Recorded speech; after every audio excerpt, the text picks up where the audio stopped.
Ukrainian President Volodymyr Zelensky on Sunday announced that he was replacing Kyiv's defense minister Oleksii Reznikov, terming the move as a new approach in the ministry.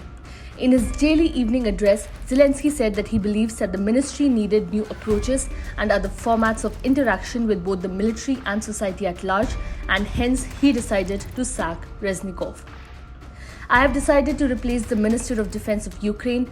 Oleksiy Reznikov has gone through more than 550 days of full-scale war. I believe that the ministry needs new approaches and other formats of interaction with both the military and society at large. Now, Rustem Umerov should lead the ministry, he said. Rustem Umerov, a Crimean Tatar who has been the head of the State Property Fund since last year, has been nominated to replace Reznikov. Umerov, 41, a politician with the opposition Hodos party, has served as head of the State Property Fund of Ukraine since September 2022. He was involved in the exchange of prisoners of war, political prisoners, children and civilians, as well as the evacuation of civilians from occupied territories. Umerov was also part of the Ukrainian delegation in negotiations with Russia over the UN-backed grain deal.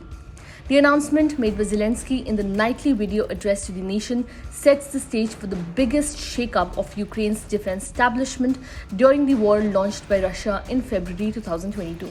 The change of defense minister must be approved by the parliament, but is most likely to be supported by a majority of lawmakers in the Verkhovna Rada. Zelensky said he expected parliament to approve Umerov's appointment. Reznikov has become a well-known figure since the beginning of the Russia-Ukraine war on February 24, 2022. It has taken numerous lives and the war continues to escalate between the two nations even now.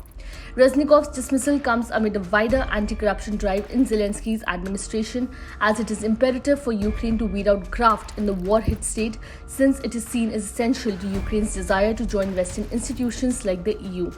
According to Transparency International's Corruption Perceptions Index, Ukraine ranks 116th out of 180, but efforts undertaken by Zelensky in recent years have seen the country's position improve significantly. Though Reznikov is not personally accused of corruption, there have been a number of scandals involving procurement at the Ministry of Defense over goods and equipment for the army. The announcement came after two people were hospitalized following a 3.5-hour Russian drone barrage on a port in Ukraine's Odessa region on Sunday, officials said. The attack on the rainy seaport comes a day before Russian President Vladimir Putin is due to meet with his Turkish counterpart Recep Tayyip Erdogan to discuss the resumption of food shipments from Ukraine under a Black Sea grain agreement that Moscow broke off from in July. Russian forces fired 25 Iranian-made Shahed drones along the Danube River in the early hours of Sunday, 22 of which were shot down by air defenses, the Ukrainian Air Force said on Telegram. Ukraine's President Volodymyr Zelensky's Chief of Staff, Andriy Yermak, described the assault as part of a Russian drive to provoke a food crisis and hunger in the world. Subscribe to Oneindia channel and never miss an update.